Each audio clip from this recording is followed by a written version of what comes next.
Adoption, a short story by Dale E Lehman, first published in the collection Writers in Lockdown. It didn't seem so awful, running beneath the crystalline skies in the calm after the storm. He was disobeying Mum, but he'd done it so often, and Dad laughed it off, which deflected her anger. But this night, he was wrong. As the storm retreated north in the falling dark, the all clear sounded. Len Vandermeulen was out of the door like a striking snake. He scampered through sodden gardens, kicking up mud, down the tree-dotted hill from the secretary's mansion to the open field inside the compound fence. He skidded to a halt, turned his eyes heavenward, and pressed his new astrospecs against his face. His father had given him the device last month for his 14th birthday, and he practiced with them on every clear night. The stars had called Len since before he could read. He was quite the astronomer, so his science teachers said, knowing every constellation and bright star. Rising in the east, the spacecraft swooped past Armstrong the Explorer near the zenith. The bear shark's gaping jaws roared. Southward, the silverbow tree spread its branches from the horizon, its crown glittering with white, blue, orange, and red stars. With his astrospecs, he sought out the unknown, stars too dim to have names, clusters that looked like tiny clouds, dark holes seemingly punched into the universe by obscuring nebulae. Using eye movements and winks, he highlighted whatever caught his fancy, and the astrospecs served up delicious information. Magnitudes, distances, ages, masses, sizes, he feasted on it all. There was the danger Mum feared. Gorging himself on the cosmos, he missed what was closer to home. The storm, now far north, ablaze with lightning, sending thunder rumbling through the hills, could be followed by others. There's a reason, she'd warned, time and again, why the world is called Rudra. She never explained, neither the name nor the reason, but Len knew storms. Weather fascinated him too. Rudra's primary star and its distant secondary created complex patterns of differential heating, while its rapid rotation stirred the pot. Furious storms could ignite and swell in less than an hour. Sometimes they came in pairs, triplets even. When the warning klaxons sounded, you had but minutes to take shelter. The all-clear only meant the known danger had passed. The unknown could spring upon you minutes later. Len didn't much care, though Mum fretted. Dad relished and encouraged his enthusiasm for science, and Dad was the planetary secretary, second in power to the governor. Mum had to listen to Dad, didn't she? Besides, Len could run. He timed the dash up the hill to the house and knew he could make it, should the warning ring out, before the first lightning seared the sky, before the first hurricane gust slapped his face. Basically, Len thought, I'm invincible. And so he prowled the skies, searching out in awe, and suddenly it was there, near the zenith, a bright star he'd never seen before. The astrospecs didn't know it either, which made no sense. They could only tell him its brightness, magnitude 2.3. How could an object that bright not be in the database? The device changed its mind, magnitude 2.2, 2.1, 2.0. It was brightening. Len whipped off the astrospecs and squinted, breath held, body rock steady. He compared the new star to familiar ones nearby, and yes, very slowly, almost imperceptibly, its light grew. A minute passed, maybe 2, maybe 5. And why would a star brighten like that? Was it a supernova? Had he really discovered such a rare phenomenon in the very moment it happened? The star now blazed brighter than any other, and then the impossible took place. It didn't just brighten, it grew, expanding from a scintillating point to a fat oval, and then to a regular and boxy. Something was falling from space, not with a fireball flash that blazed and was gone, but controlled and deliberate. A spacecraft. Warning klaxons screamed. Len barely heard them, but he knew today he wouldn't make it to the top of the hill. Whatever was happening, he couldn't escape. What did it mean? A spacecraft landing in the middle of the city, in the planetary government compound, almost on top of the governor's mansion. I'm sorry, Mum, he heard himself whisper. I'm sorry. A barrage of lightning erupted, Not storm lightning, but weapons fire from the descending ship, and the world became a blaze of red engulfed in heat and smoke. Len dropped to the astrospecs and ran. His legs ached as he powered up the hill through burning trees and slippery mud, running for the house, running for his life, running for his mother, who appeared in the doorway, panic etched on her face, her arms stretched out as though she might reach him in spite of the distance. Before he could get there, the ground heaved and the sky roared, and the night swallowed him whole. A hissing, squealing, like steam escaping from an antique kettle, the choking smell of burned synthetics and molten metal. Len gagged. Something sharp gouged his left ribs. He rolled away to escape the skewer, but pain followed. Voices in the distance cried and screamed and shouted. Then he couldn't open his eyes for fear of what he might see. Something crunched nearby, something heavy, marching through the rubble. Whatever it was stopped near his head. He kept still, knowing it wasn't a friend. He barely breathed, sensing he was being scrutinized by cold eyes and colder minds. He squeezed his eyes tight, hoping the invaders would leave. Then a hand touched his face and brushed something from his skin. Take him to Cranmore. A woman's clear alto, strong, no nonsense, both like and unlike Mum's. Just kill him, a ragged male voice said in reply. He's half dead anyway. Len felt tears squeeze from his closed eyes. They stung. They couldn't even blink them away for fear of moving. He heard the crack of a hand striking a face, then he was lifted roughly and pain engulfed him. He nearly threw up, but passed out instead.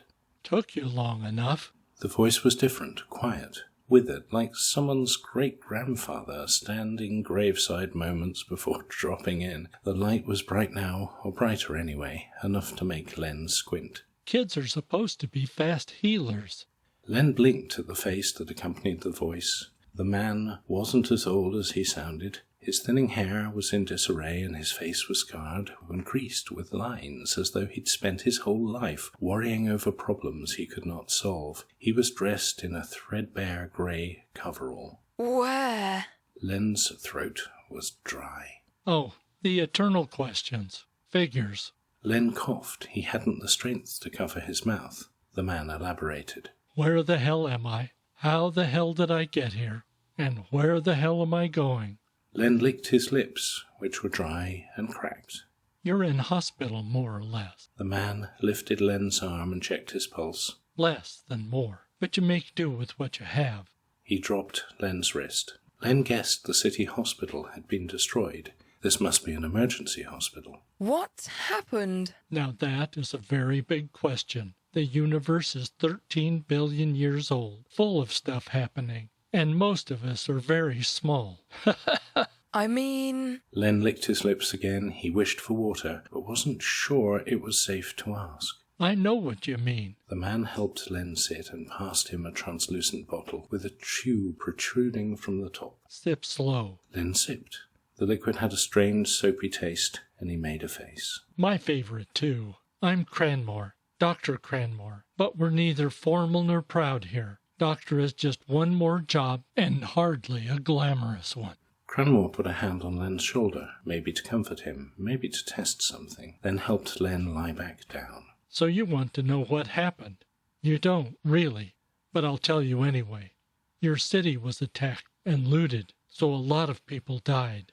I'm sorry. Len swallowed. What about Mum? What about Dad? He could barely think, much less speak about it. Be glad you met with fortune, boy. You could have died too. Instead, you were rescued by one of the very few big people in the universe. Cranmore looked entirely serious as he folded his arms over his chest and stepped away. In his place, a woman came to Len's bedside. His breath caught in his throat when he saw her. Her dark eyes pierced him. Her light brown hair, hanging in ringlets, framed a lean face, a face of authority, of command. She wasn't as tall as the doctor, yet in presence she was 10 times his size. Name? A demand, not a question. He tried to push himself up, but his head swam, and he flopped back. I didn't say get up. I said name. He didn't want to answer. He couldn't not. Len. Leonard? Just Len. The woman drew near, grasped his chin, turned his head to look him square in the eyes, and to his astonishment she smiled, if slightly. Len. Lenny, welcome aboard. She released him, still commanding his eye as she asked Cranmore. Prognosis? He's fine. Skewered below the right rib cage, but reasonably shallow. No infection. Otherwise, just minor injuries. He should be fit for duty in 2 or 3 days. The woman nodded. Len didn't understand. I want to go home. I want my parents. I'm your mother. Panic engulfed him. Fighting dizziness, he sat. No, you're not. I want to go home. The woman perched on the edge of the bed and ran a hand through his hair. Her touch wasn't harsh, but he didn't like it. He wanted her to leave. I know it's hard. Your home is gone. Your parents dead. You are my son now. This is your home. You are one of us. She stood. I don't even know who you are. Len objected, as though that would make her vanish, bring his parents running, transport him home. The woman's eyes swallowed him, swallowed the whole of the cosmos. One of the few big people in the universe, Cranmore had called her. As Len looked into her eyes, he could believe there was none bigger. Everyone knows me. I'm Anna Grande. She waited just long enough to see recognition blossom in his shocked face, and then she was gone. Fear overtook Len. Oh, no. Cranmore cocked his head. Oh, no. God, Len, how many boys do you think get to call Anna Grande mother? It's an honor. One hell of an honor. She's a pirate.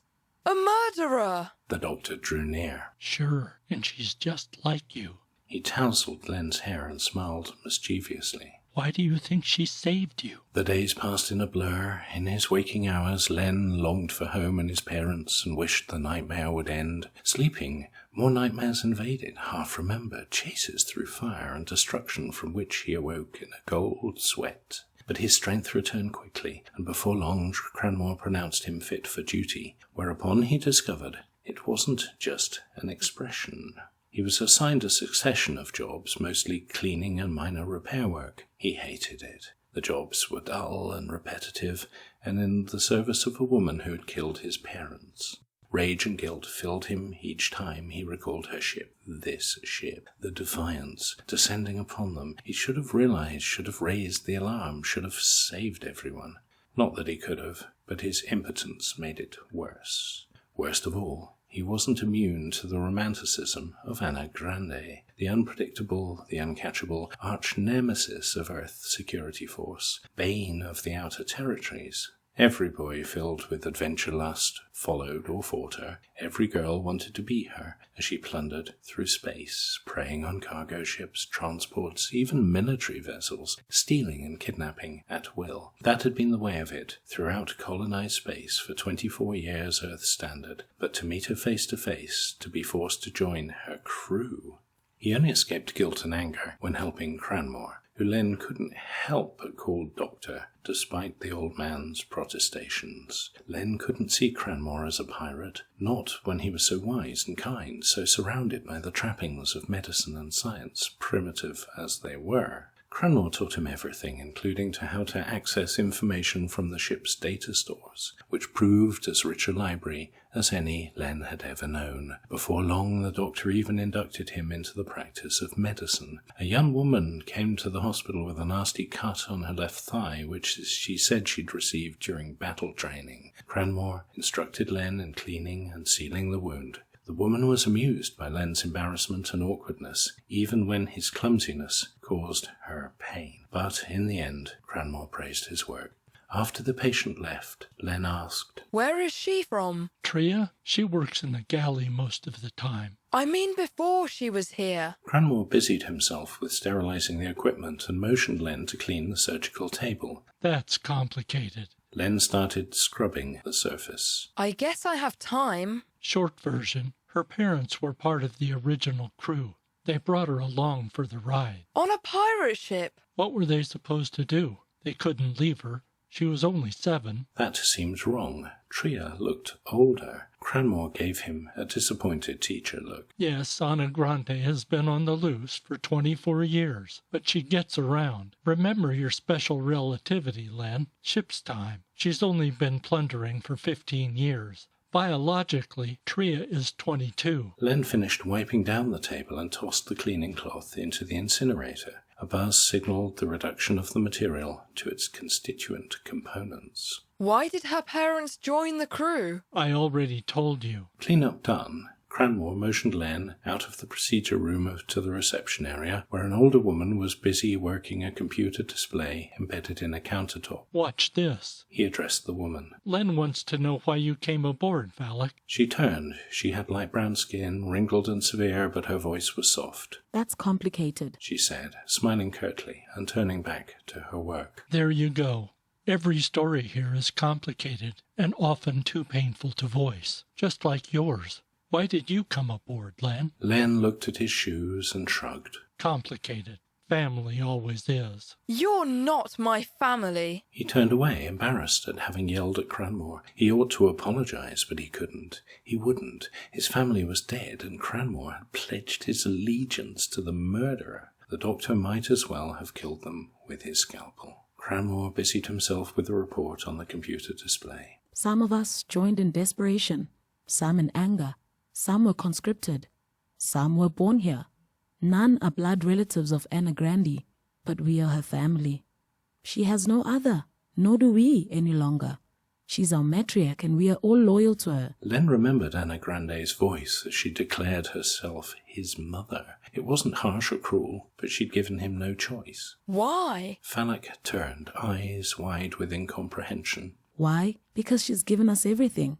It's right and proper to be grateful. She turned back to her work. Over his first 2 months aboard the Defiance, Len worked in every part of the ship. Cleaning, repairing, operating, upgrading. His head crammed full of schematics and procedures. He could almost operate the vessel himself. Almost. He might be a quick study, but there was so much to learn, and each day he discovered something new. Boring tasks gave way to more interesting ones: propulsion, environment, computer operations. He felt a growing fascination for the ship, but beneath that festered resentment, keeping him apart from the crew. They helped him and encouraged him to become one of them, but he couldn't permit them too near. Not when they gave their allegiance to his parents' killer. He was assisting the quartermaster, a thin, ragged man named Harlan Quinn, reviewing inventory records when Anna Grande arrived and with a glance dismissed all but Len from her presence. Seated at a computer desk, he rose. She motioned him down and circled behind him, scrutinizing him. He waited, barely breathing. If he'd had a weapon, he might have killed her, or tried to.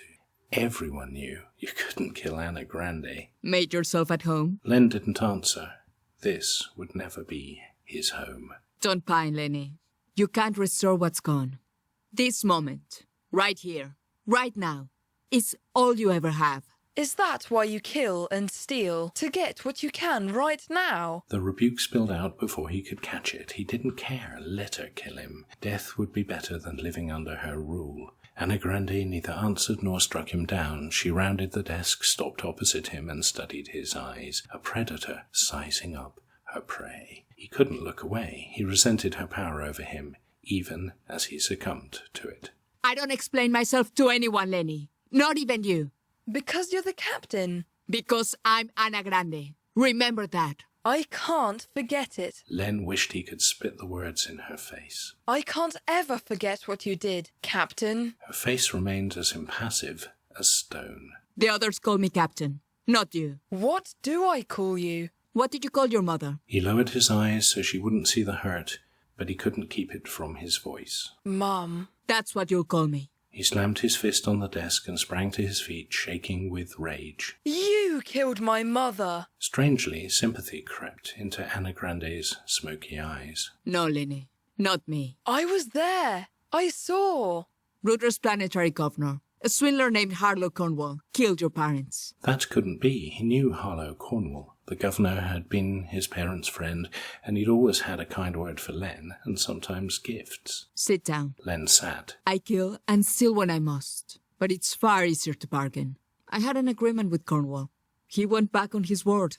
The fool should have known better. She arched her eyebrows in query. Len swallowed. Everyone knew you didn't double-cross Anna Grande. Had Cornwall been honest, your parents would be alive. A lot of people would be, and you would still be on Rudra, gazing up at the stars. How did you know? Cranmore mentioned your interests. You told him. Or he's psychic. He didn't remember telling Cranmore, but the doctor certainly knew Len's interests. Now you're sailing the stars. I'll say you've traded up, so... She stretched out her hand, and for the first time Len noticed she was holding something. It looked like his lost astrospecs, but more sleek, more elegant, with lenses that could be raised and lowered. He took the device and examined it. Infospecs. Key to Defiance's network. I've given you read access to everything. Behave yourself, and someday I may give you control. Everything. He'd heard about this tech. Infospecs were used to operate industrial processes, transports, military vessels. With them you could manage solar power collection, navigate spacecraft, plan and execute battles. With access to her entire network, Len might gather enough information to destroy her. Why would she give him such power? How old are you, Lenny? 15? 14. Why do you think I'm here? He could only repeat what he'd heard.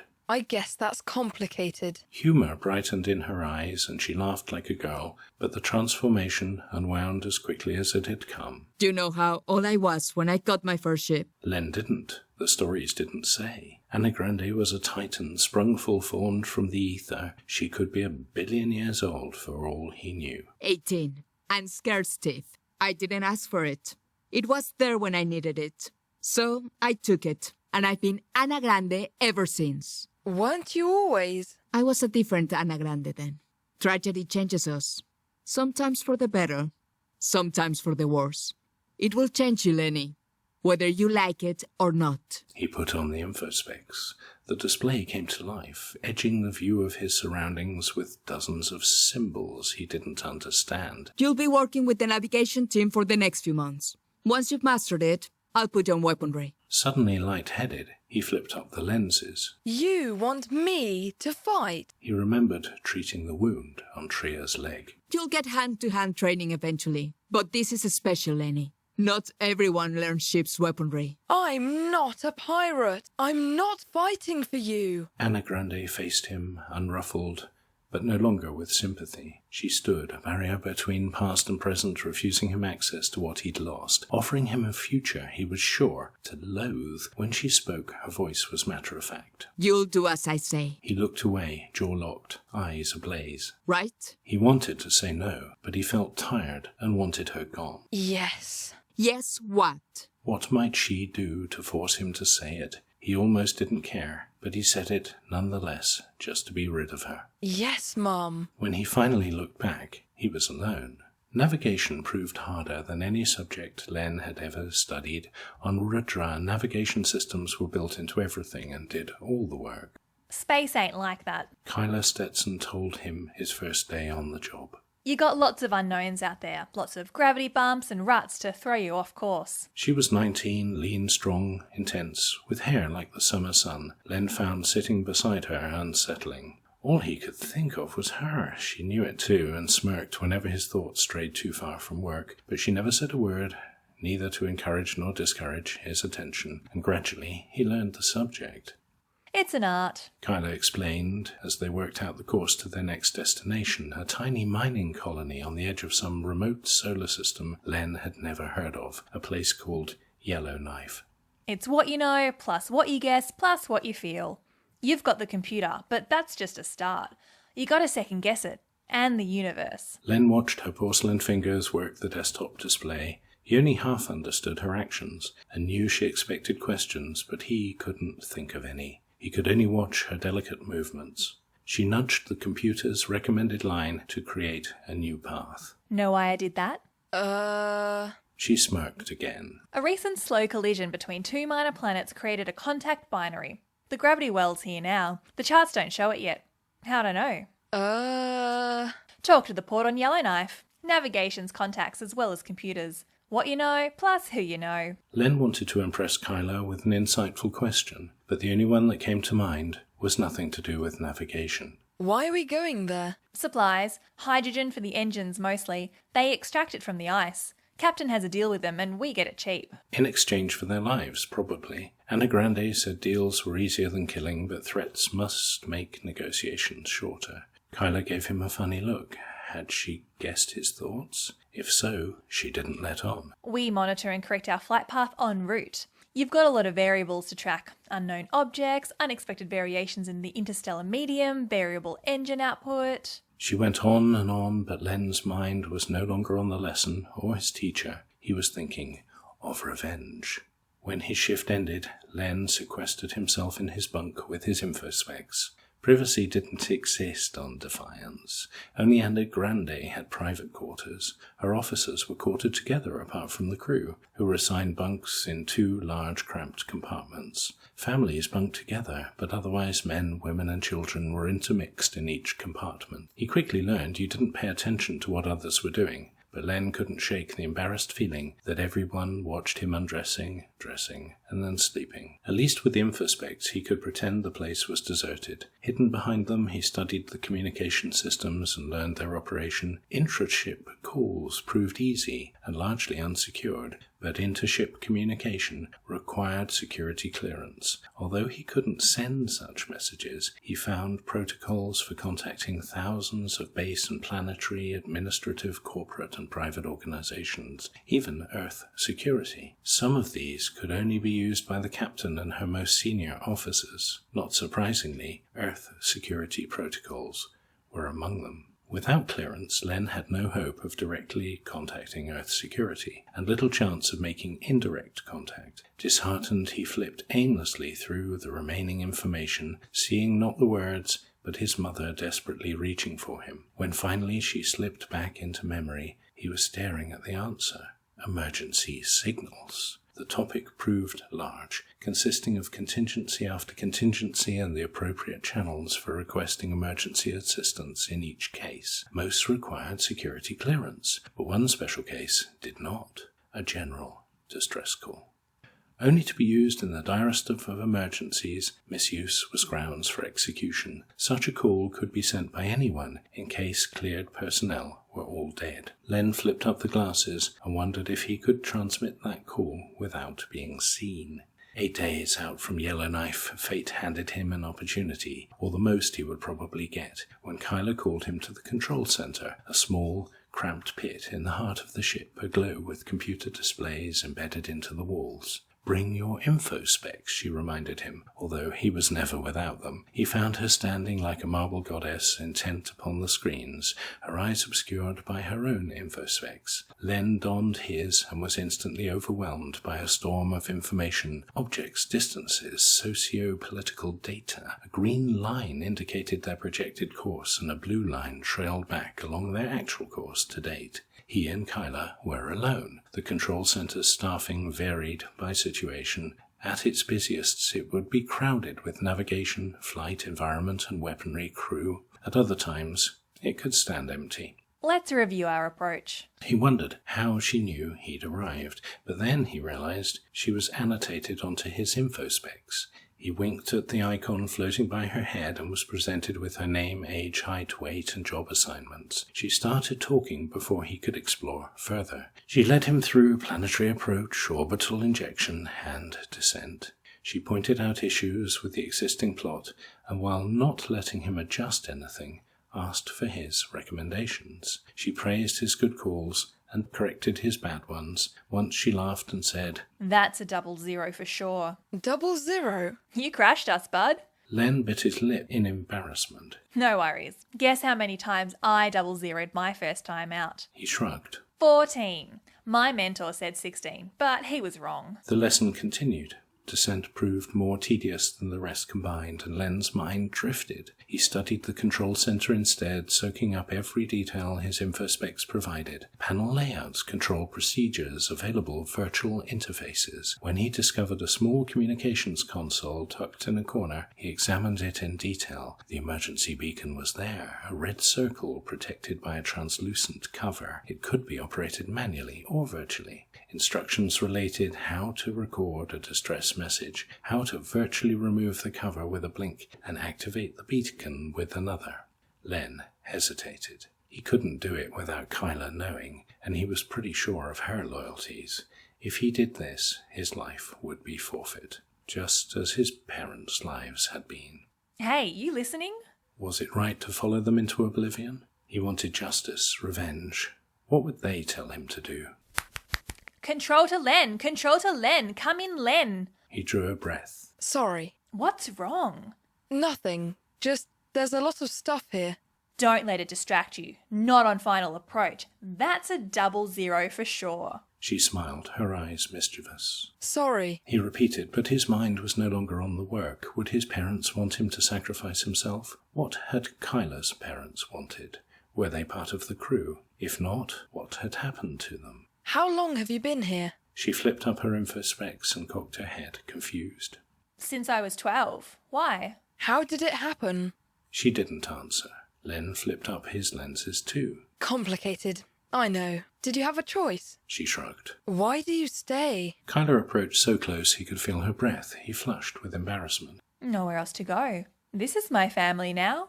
So are you. Some family. When we get to Yellowknife, what happens? Do people die? People like our parents? She drew back and shook her head. I told you, Captain has a deal with them. Like what? Hand it over and nobody gets killed? That's almost as bad. Of course not. It's a fair deal. He turned away. How could she expect him to believe that? How could she believe it? This was a pirate ship. Damn, Len, you've got a lot to learn. She took him by the shoulders and turned him around. She held on as she spoke. We protect places like Yellowknife. They don't stand a chance without us. Without Anna Grande, Alexander Paget would own it and he sure would kill to get it. Who? Kyla flipped down his lenses. Ugh, look him up.